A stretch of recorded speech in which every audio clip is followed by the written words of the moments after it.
Bueno, en el siguiente video lo que haremos es un ejemplo de cómo usar shell scripting en PHP. ¿En qué consiste este ejemplo?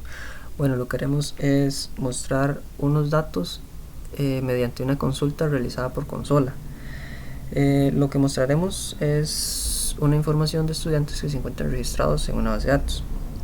En este caso, nosotros tenemos una base de datos con una tabla llamada students. En esta se almacenan datos personales, por decirlo así, de cada alumno.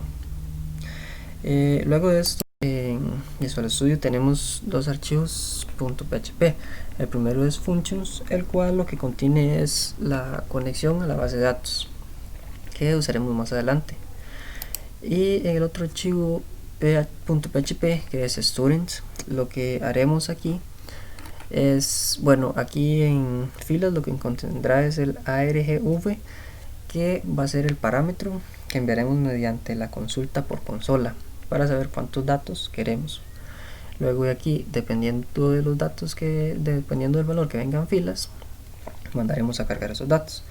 Tenemos una función de mostrar datos que recibe un parámetro SQL, el cual me extrae todos los datos que se encuentran en dicha base de datos.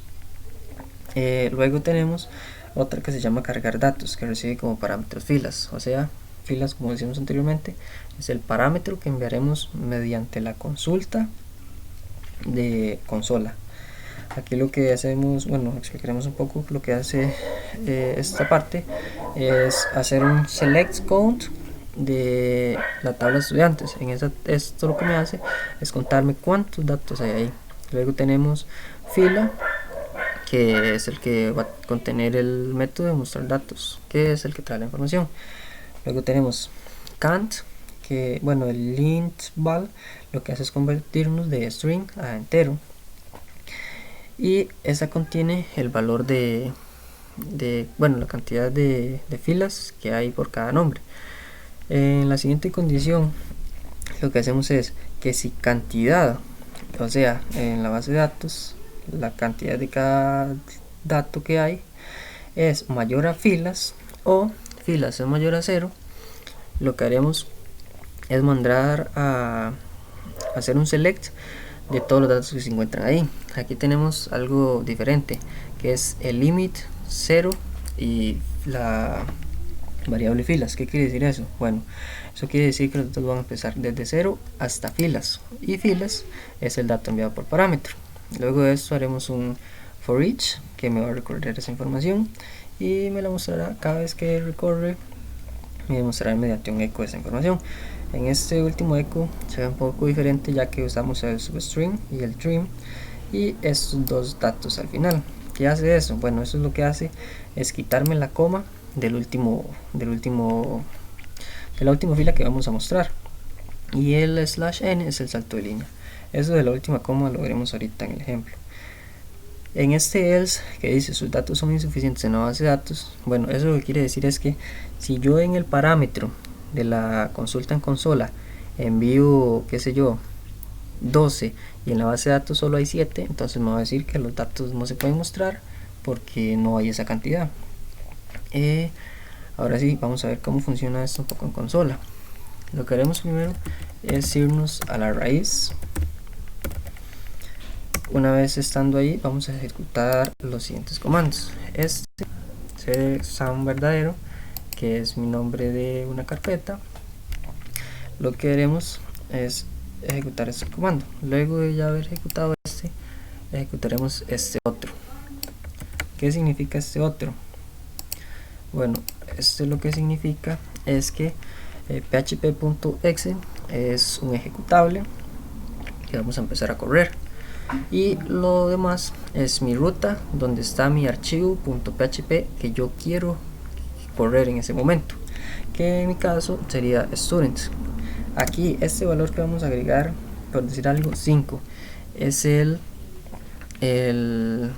parámetro que vamos a enviar para saber cuántos datos quiero extraer. Entonces ahí, por ejemplo, tenemos 5. Entonces a la hora de yo ejecutar consulta, por decirlo así, me va a traer 5 datos de la base de datos. ¿Ves? Lo que decíamos anteriormente de la coma es que aquí aparece una coma en todos. Entonces, a la hora de implementar lo que vimos anteriormente en el último eco, eso nos permite que salga sin esa última coma. Entonces, aquí que no queremos 5 datos, entonces queremos mandar a pedir 1, nada más. Entonces ahí esa consulta me va a llevar solo 1, entonces vamos a mandar a mostrar es solo ese dato, el primer dato de la tabla de estudiantes. Luego, que no queremos 1, bueno, queremos 3, entonces ahí nos va a mostrar los 3 datos que se encuentran en la base. Luego de esto, vamos a mencionar el ejemplo de antes, que queremos 12 registros. Bueno, aquí, que queremos 12 registros. Entonces, ¿qué quiere decir eso? En mi base de datos solo hay 7 registros. Entonces, a la hora de yo ejecutar esta con ese parámetro 12, no me debería mandar ningún dato porque no existen esos datos. Debería mandarme, como por decir algo, un mensaje. Entonces, si yo ejecuto eso, me va a decir que sus datos son insuficientes en la base de datos. O sea, eso quiere decir que la cantidad que yo estoy pidiendo no se encuentra en la base de datos. Hay menos de esos datos. Entonces, eso sería un poco de un ejemplo de cómo funciona el shell scripting en PHP, mostrando los datos en consola.